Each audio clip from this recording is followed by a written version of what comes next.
Sebelumnya udah kenal kami belum? Belum. Ada berapa kali?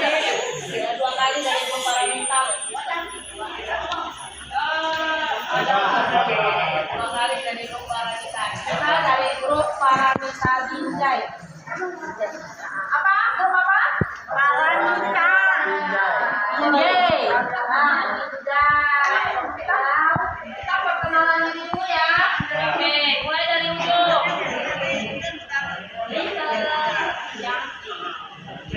Siapa nama kami? Ketua lu bukannya ke sini. 栗子，是姐姐，姐姐来呀，oke, jadi hari ini kita ini mau berbagi semangat ya. Ada makan malam. Kita mau ada sama dari dalam mesin ya. Boleh nggak? Jadi saya mau bagi cerita dharma budaya boleh ya? Tapi kayaknya aku nggak ditulis aja kan? Gimana ya?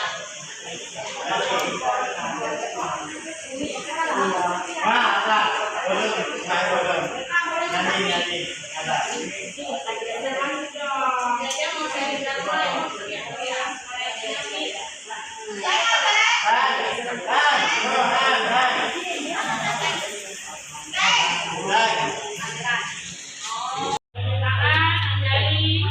Kita akan bersama-sama membacakan warisan Wanda.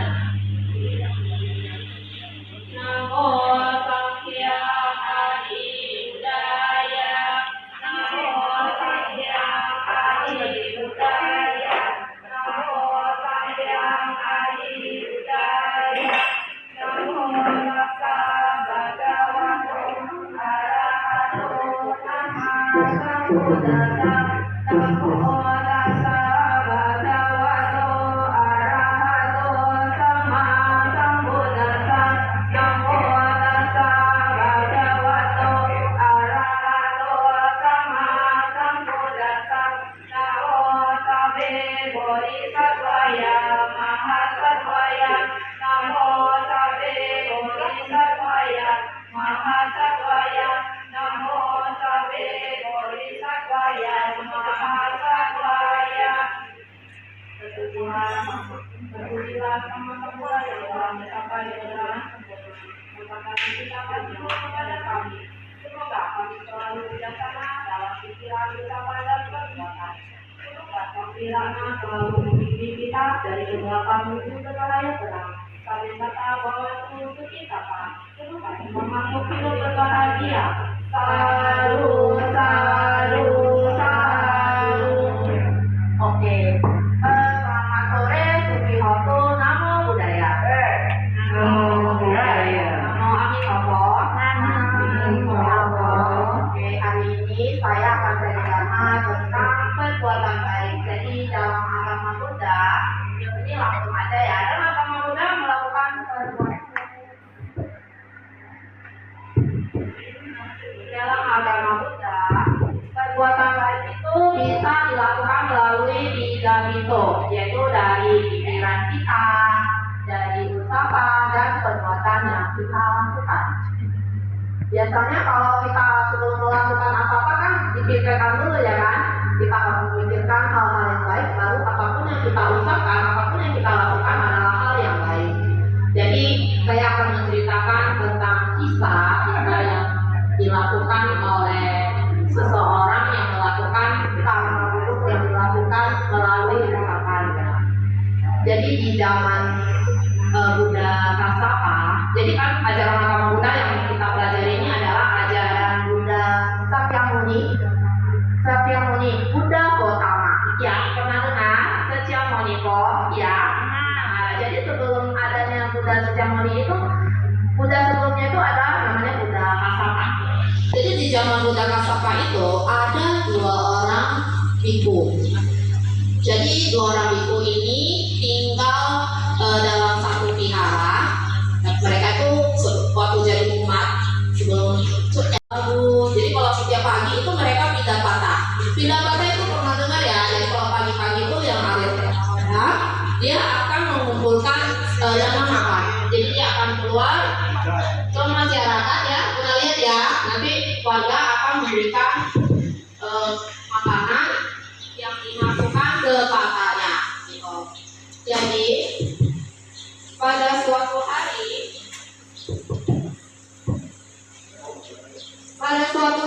ziarah mereka itu didatangi oleh seorang biku, tapi dia mau datangin ke tempat mereka. Cuma jadi mereka bertiga lah ya. Ketika mereka bertiga,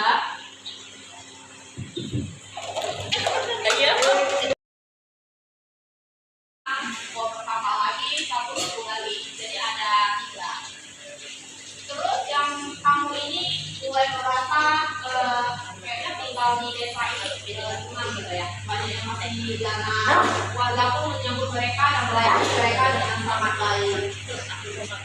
Lalu timbul keserakahan, kayaknya baik kalau ini kan cuma jadi tamu pun kangen katanya. Saya ingin ini lebih seperti pikirannya serakah. Saya mau menguasai vihara ini biar nanti warga itu mulai kaya gitu. Jadi dia mulai berpikir bagaimana menyingkirkan 2 ini. Jadi caranya bagaimana? Dia memfitnah. Biar mereka berdua ini nanti bermusuhan. Kalau bermusuhan kan nanti kalau udah marah-marah kan nggak betah tinggal dalam satu vihara gitu. Jadi dia mulai caranya gimana? Ngadu domba biar orang berantem. Jadi suatu hari ada satu biku yang pendiam ini sedang berada sendiri setelah membabarkan dharma. Kan biku itu kan membabarkan dharma. Jadi setelah biku umatnya pulang, dia mendekatinya. Dia bilang ada yang mau saya sampaikan. Kira-kira ngomongnya seperti ini. Bante, biku yang satu lagi itu jelek-jelekin kamu, fitnah kamu, katanya kamu itu biku yang nggak benar, itu nggak buat jahat gitu ya. Terus biku yang senior ini mulai berpikir, saya kenal dia udah lama, dari saya suruh jadi biku tapi teman baik, jadi nggak mungkin kamu jangan ngada-ngada. Saya kenal dia dengan baik, jadi nggak mungkin dia jelekin saya gitu. Terus karena dia awalnya nggak ini ya, karena kan nggak nerima. Terus karena dia tunjuknya masih manusia, walaupun awalnya nggak terima kan dia mulai berpikir, apa benar ya dia tadi ngomongin saya gitu ya kan. Awalnya memang nggak yakin, tapi udah ngomong kayak gini, kalau nggak ada orangnya kan mulai merenung, dia pasti dia tadi ngomongin saya ya gitu kan. Udah mulai goyang ini batin, iya, sudah mulai curiga, tapi ini masih belum ya, nggak fatal. Lalu dengan bikunya satu lagi, dia melakukan hal yang sama. Itu senior ngomongin kamu sama nggak baik, bilang kamu katanya kamu buat jahat, suka meras, gini-gini, minta uang, gini-gini kan. Udah mulai curiga juga. Jadi ini 2 orang udah perang dingin. Setelah mereka pindah patah, mereka tetap melakukan ya aktivitas biasa dari tentang dan makan. Mereka terus kembali tapi udah mulai perang dingin, udah nggak cakapan, nggak mau menegur lagi.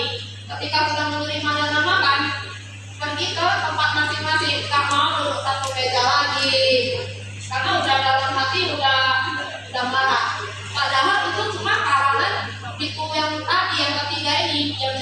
kampung. Itu cuma karangan, tapi mereka udah bentrok dalam hati, tapi gak diungkapin. Jadi terakhir karena udah marahan, satu pergi, satu nggak pergi, tinggallah yang kamu tadi, ibu yang kamu ini. Akhirnya dia bahagia, akhirnya niat saya berhasil. Udah pergi semua, ya saya lah yang menguasai. Jadi Bunga datang nanyain, itu biku yang senior sama temannya itu kemana? Itulah, dia ngomongnya lain lagi. Berantem mereka, berantem. Terus saya nasihati loh, jadi biku itu harus akur, nggak boleh ribut. Dia malah kayak mana nih? Padahal itu cuma cerita karangan dia, itu nggak benar. Jadi udah satu dipitnah, udah mengadu domba, terus sama umatnya pun ngomongnya nggak benar, ngarang, itu nggak benar, ya kan? Yaudah mereka pergi, jadi umatnya ngomong gitu, gini aja, jadi kan udah pergi tuh, berarti tinggal aja di sini, biar kami ada kesempatan buat baik. Jadi kalau pergi semua nanti kami kan kehilangan kesempatan buat baik. Oh semakin tenang ya. Oh, jadi saya jadi penguasa di situ. Tapi itu gak berlangsung lama. Setelah beberapa waktu, biku yang tadi merasa batinnya itu mulai kayak gelisah. Kejahatan apapun yang kita lakukan, kita akan merasa bersalah.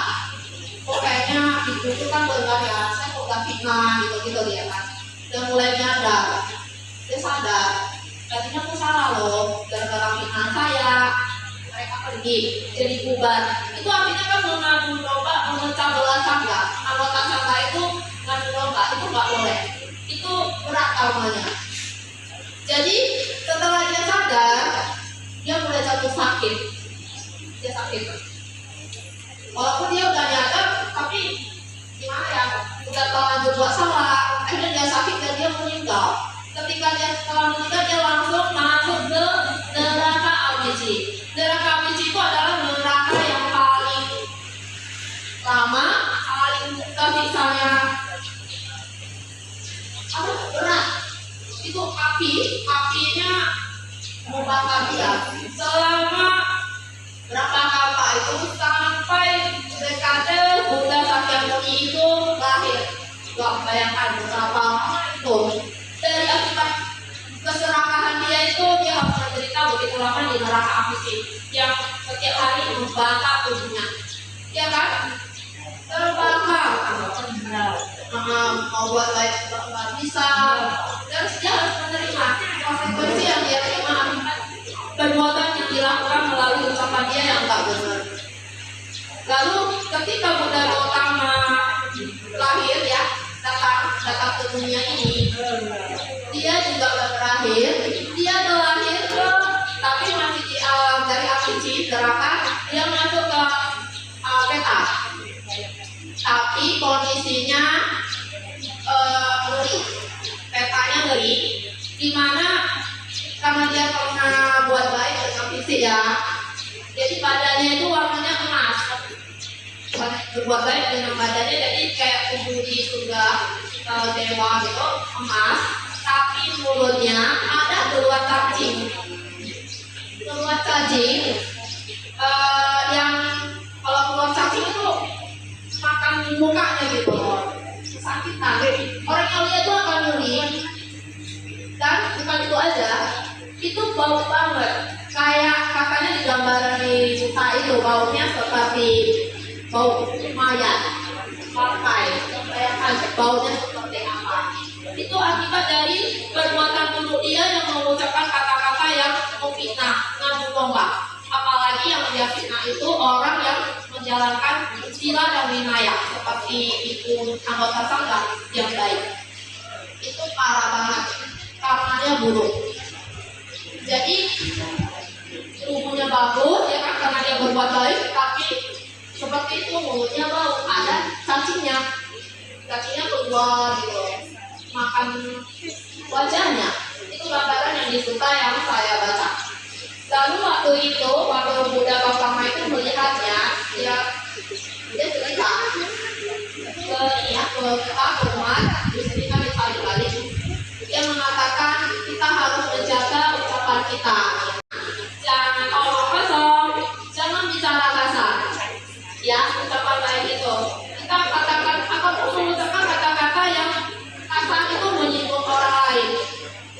Misalnya kita karena dendam sakit hati sama dia, ketika kita bertukar, kita ngomong yang kasar, ya kan? Cakap kotor, itu tidak boleh. Kita jagalah ucapan kita. Sakit hati orang lain itu kita tidak tahu batin dia itu bagaimana. Semakin seseorang itu bagus tinggi itu karena kita buruk loh. Mengerti ya? Kalau dia rajin berlatih, mungkin ya bukan orang yang suka pai-pai, suka baca berita, suka meditasi, berarti kan bagus silanya. Itu harus lebih hati-hati lagi. Kita harus menjaga sikap, kita harus menjaga ucapan kita. Jangan kita berpikir itu tidak ada efeknya.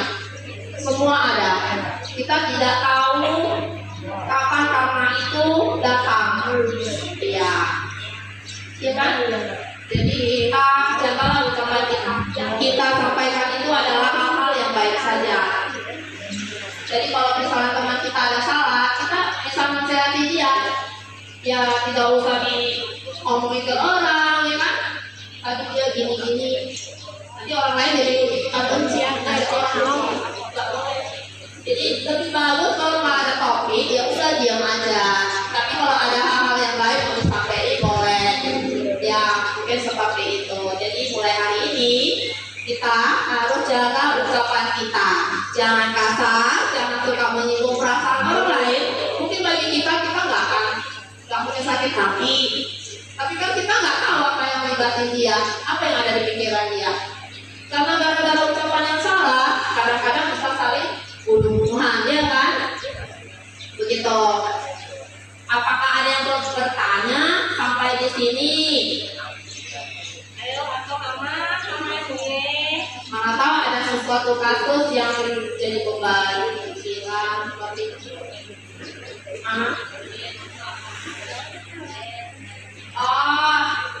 Mungkin ada yang nggak bisa bahasa Indonesia ya? Oke, aku boleh aja. Nggak ada. Oke, jadi sampai di sini aja ya. Dari dharma kita tentang ucapan yang benar, yang bagus ya. Jadi mulai hari ini kita jagalah ucapan kita, bicaralah yang baik-baik saja, ya kan? Itu ada cerita-cerita banyak. Jadi saya cuma ambil satu contoh aja, sebenarnya ceritanya banyak lagi. Jadi makanya dalam agama Buddha, bagaimana seseorang mencapai tingkat kesucian itu, dia harus melaksanakan yang namanya sila, dan samadhi. Jadi suatu hari kita akan jadi bijaksana. Oke, sampai di sini ya. Semoga setelah kita tadi membaca parita, mendengarkan seri dharma, nanti kita akan adakan makan malam bersama. Jadi kita akan melimpahkan jasa ya. Oke, mari kita ajari jasa kebajikan yang kita lakukan bersama pada sore hari ini dapat kita limpahkan kepada sanak keluarga yang telah meninggal, kepada seluruh kita yang cinta Tuhan. Semoga mereka semuanya hidup berbahagia. Sampai serta bawantu suki tata. Semoga semua makhluk hidup berbahagia. Sadu, sadu, sadu. Namo Buddhaya, namo Amitabha.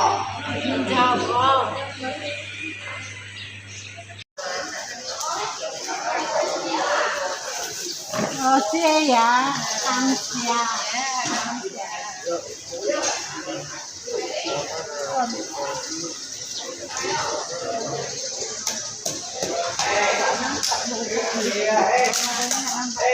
Nih, shooting. Tập quá thì nào